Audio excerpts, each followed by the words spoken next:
Nah, ini apa ini? Kenapa dicium-cium? Ini tongkat. Aduh, Memang kelakuannya mereka itu lucu-lucu ya. Ini tasbih. Ya Allah, sampai dibuat ke mata, ke sini, ke kepala. Apalagi? Oh, ini dibuat kayu. Assalamualaikum warahmatullahi wabarakatuh. Teman-teman, kita bertemu kembali di channel Cahaya Hidayah. Nah teman-teman, jadi di video kali ini saya akan membagikan video, yaitu deretan tentang terkait dongeng-dongeng khurafat dari Habib Ba'alawi. Tentunya ya teman-teman, saya akan selalu terus menyuarakan kebenaran, memberantas yaitu dongeng-dongeng khurafat dari Habib Ba'alawi. Jadi mereka itu menyampaikan dongeng-dongeng khurafat ini sudah menjadi tabiatnya, sudah menjadi kebiasaannya. Ketika mereka berceramah, yang disampaikan adalah cerita-cerita dusta, cerita-cerita yang diada-adakan, yaitu dari leluhurnya. Dan ini sangat luar biasa sekali teman-teman ya.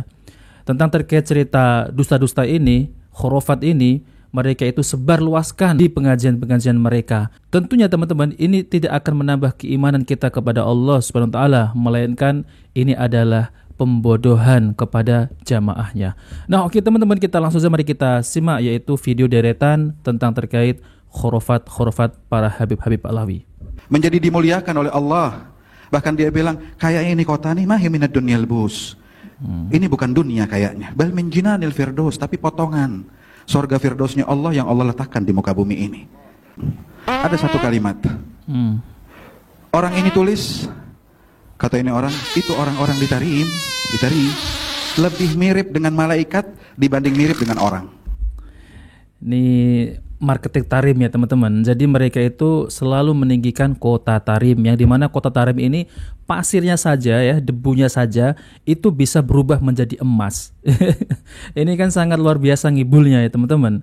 Jadi kita tidak heran sekali mereka itu selalu meninggikan Tarim. Coba mari kita lanjutkan. Nah, jadi Allah menyampaikan ke kutub dulu. Kalau kutub mengiyakan, maka turun adab. Jadi terjadi tsunami, terjadi gempa apa di dunia, itu sudah di ACC sama kutub. Di ACC sama kutub. Sampai yang sewu, sampai keluar apa? Air liurnya itu. Nah, tisunya itu yang gerebutan mau sak donya. Tisu liurnya beliau. Barokah kutub. Semua sekarang wali seluruh dunia itu sanad ilmunya ke beliau. Tuh, ngibulnya luar biasa ya teman-teman. Jadi ketika Allah itu menurunkan azab, menurunkan bala, itu harus izin dulu ke kutub. Siapa itu kutub? Ya, kutub itu adalah ya yang mereka yakini bahwasanya wali kutub, yaitu rajanya para wali, teman-teman. Jadi wali-wali itu bertingkat-tingkat. Jadi menurut mereka itu ya teman-teman, wali itu bertingkat-tingkat gitu ya. Nah, ini yang paling tinggi pangkatnya itu adalah wali kutub. Ini memang kacau ya teman-teman ya. Coba kita lanjutkan dongeng yang berikutnya. Tapi keturunan Nabi mau edan, mau sesat, mau bodoh, mau tidak normal, tetap dia ada darahnya Nabi dalam dirinya. Jadi kemuliaannya zatnya, zatiyahnya, zatan. Jadi mereka itu menganggap bahwasanya mau sesat, mau gila, mau bodoh, tetap itu keturunan Nabi. Jadi mulia gitu teman-teman. Jadi kalau keturunan Nabi SAW itu kalau benar-benar ya teman-teman, kalau benar-benar keturunan Nabi tapi masuk agama non-muslim, bagaimana? Ya, apakah tetap mulia? Nah seperti itu teman-teman. Apakah tetap masuk surga? Jadi pikiran mereka itu apa? Yang penting keturunan Nabi, mau sesat, mau kafir, mau bodoh, tetap mulia. Ini kan pemikiran yang keliru ya teman-teman. Bahkan Rasulullah SAW itu pernah berkata teman-teman, jika Fatimah putri Muhammad itu mencuri, itu akan dipotong teman-teman tangannya. Yaitu Rasulullah ya teman-teman. Ya ini Habib Ba'alawi ini mau sesat, mau bodoh, mau kafir, tetap itu ada darahnya Nabi. Berarti mulia gitu ya teman-teman. Nah ini apa ini? Kenapa dicium-cium? Ini tongkat. Aduh, Memang kelakuannya mereka itu lucu-lucu ya. Ini tasbih. Ya Allah, sampai dibuat ke mata, ke sini, ke kepala. Apalagi. Oh ini buat kali. Nah, itu apalagi tuh? Pakai imamah. Imamah barokah.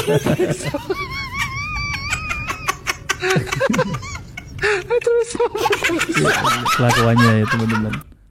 Al Habib Mustafa bin Ahmad Al-Muhdar, beliau pernah mengatakan bahwasanya siapa orang yang masuk ke kota Tarim menjaga dua hal, maka tidaklah keluar dari kota Tarim kecuali aku menjaminnya jadi wali. Ya Allah ya, mereka ini ngibulnya itu sangat luar biasa ya teman-teman. Jadi mereka itu selalu meninggikan kota Tarim. Barang siapa yang memasuki kota Tarim jadi sudah dijamin akan menjadi wali ya teman-teman. Iya, wali nikah, wali murid. Jika masuk ke kota Tarim menjaga dua hal, maka aku akan jamin dia tidak keluar dari kota Tarim kecuali jadi wali. Siapa orang dari kalian yang menginginkan kebaikan di dunia wal akhirah, ini kota Tarim telah dikelucurkan, telah diberikan oleh Allah Subhanahu wa taala di kota Tarim sesuatu yang tidak diberikan kepada kota-kota selain kota Tarim. Inti bakal mendapatkan apa yang tidak didapatkan di Tarim. Ini bakal kita mendapatkan kebaikan, keistimewaan, kemuliaan, barakah, nur, cahaya di kota Tarim yang tidak bisa kita dapatkan di luar kota. Aku habis datang dari suatu kaum, suatu kelompok, suatu orang-orang hamba-hamba yang mana siapa orang yang menziarahi pemakaman mereka dengan niat yang benar, niat yang bagus, maka dia keluar dari ziarah tersebut, keluar dari dosa-dosanya seperti dia dilahirkan dari perut ibu. Ini ngibulnya ya Allah ya, kebangetan ya teman-teman. Mana hadisnya gitu ya. Jadi mereka itu mengarang-arang teman-teman. Mengarang-arang bahwasanya seolah-olah itu adalah hadis dari Nabi ya. Padahal mereka itu hanya menyampaikan kedustaan-kedustaan teman-teman. Mana ada ya yang berziarah ke kota Tarim kecuali kalau keluar nanti diampuni semua dosa-dosanya. Di sana itu ya teman-teman ada seorang ya mahasiswa dari Indonesia yang dimana mahasiswa ini juga mencari ilmu di kota Tarim sana. Jadi mahasiswa ini ketika melihat ya yaitu kuburan-kuburan yang ada di Tarim yang katanya kuburan para wali, habaib, itu di sana itu sepi semestinya. Kalau nggak ada orang Indonesia sama orang Malaysia itu sepi. Jadi orang-orang sana juga aneh ya, kenapa orang-orang Indonesia ini datang ke sana, lalu kemudian orang Malaysia juga datang ke sana, ya berziarah jauh-jauh, dan bahkan ditegur ya teman-teman, akhi ya kalian itu kalau mau berziarah, ziarahlah yang dekat-dekat, ya ziarah ke kakek, ke nenek, ataupun ke orang tua yang kalau sudah meninggal. Nah seperti itu teman-teman. Lah ini jauh-jauh ke sana hanya untuk berziarah, untuk ngalap berkah gitu ya teman-teman. Ada pada zaman dahulu di kota Hadramut, bukan Tarim saja, Hadramut semuanya besar Hadramut. La yujad fiha muhtaj, tidak ada orang minta. Tidak ada orang yang butuh minta keliling ke rumahnya orang-orang untuk minta bantuan, tidak ada di kota Hadramut. Kenapa? Karena begitu banyak orang yang memberi sedekah. Masya-Allah. Wa la yujad fiha haram, tidak ada sesuatu yang haram di kota Hadramut, tidak ada khamr, tidak ada zina, tidak ada maksiat, tidak ada judi, tidak ada meninggalkan salat, tidak ada meninggalkan zakat dan lain sebagainya. Di kota Hadramut aman dari keharaman dan sesuatu yang haram. Dan yang ketiga, wala yujad fiha sarik, dan tidak didapatkan di kota Hadramut pencuri. Kata Habib Syahab, sedikit ilmu yang kita dapatkan di kota Tarim itu lebih baik, lebih barakah, lebih banyak cahayanya ketimbang kita mendapatkan banyak sekali ilmu di luar kota Tarim. Kita mendapatkan ilmu sedikit di kota Tarim, mendapatkannya di kota Tarim lebih barakah, lebih manfaat, lebih banyak pahalanya ketimbang kita mendapatkan ilmu di luar kota Tarim. Dan Al Habib Abdurrahman Asgab selama 33 tahun tidak pernah tidur siang, tidak pernah tidur malam. Ditanya sama seseorang, kenapa ya Habib antum tidak tidur selama 33 tahun? Bagaimana saya akan tidur? Kalau saya membalikkan badan saya ke kanan, saya melihat surga. Kalau saya membalikkan badan saya ke kiri, saya melihat neraka. Ini adalah Al Habib Abdurrahman Asgab. Terus ditanya sama seseorang, kenapa ya Habib kalau antum sedih dan senang? Ya, kamu ingat gak orang yang baca gosidah si bulan-bulan ini? Sekarang lagi ditanya oleh Munkar Nakir. Dan ketika ditanya oleh Munkar Nakir, man rabbuka? Habib Abdullah menjamin anak masuk surga. Man nabiyuka? Habib Abdullah, kalian menjamin anak masuk surga. Oh, orang yang baik, kamu orang yang soleh. Bisa menjamin orang masuk surga, bisa memberi syafaat. Astagfirullah ya teman-teman. Nah seperti itu ya, mereka itu menyampaikan dunga-dunga khurafat dan juga mereka itu menyebarkan kesesatan ya teman-teman. Masa ya ketika ditanya man rabbuka, ini malah bilang Habib gitu ya. La haula wala quwwata illa billah. dan pasti akan masuk surga. Ini bukan ajaran dari Rasulullah SAW ya teman-teman. Ini adalah ajaran dari klien Ba'lawi, yang dimana mereka itu mengajarkan kepada umat kesesatan. Jelas-jelas ini adalah sesat teman-teman. Karena apa teman-teman? Gak ada itu ustadz-ustadz pun kiai menyampaikan demikian ya. Kalau ditanya oleh malaikat, jawab saja Habib Al-Haddad. Kalau ditanya malaikat lagi, siapa nabimu? Habib Al-Haddad. Ini adalah ajaran sesat kalau seperti ini teman-teman. Nah maka dari itu kita harus berhati-hati, jangan sampai ya kita itu tertipu dengan ucapan-ucapan mereka yang disampaikan oleh kelompok mereka itu.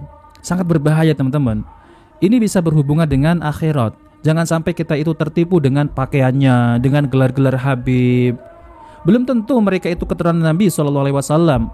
Walaupun ya teman-teman, seandainya mereka itu keturunan Nabi asli ya, bersambung. Tapi kalau mereka itu mengatakan demikian ya jangan kita ikuti. Itu ajaran dari mana? Rasulullah tidak menyampaikan seperti itu. Ini malah membuat ajaran-ajaran baru dalam hal agama ya teman-teman. Jelas-jelas ini adalah kesesatan dan harus dijauhi ya teman-teman.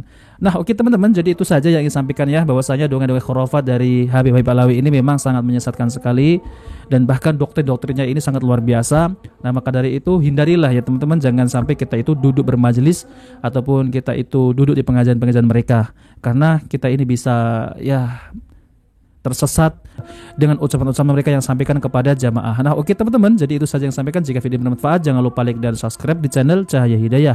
Wassalamualaikum warahmatullahi wabarakatuh.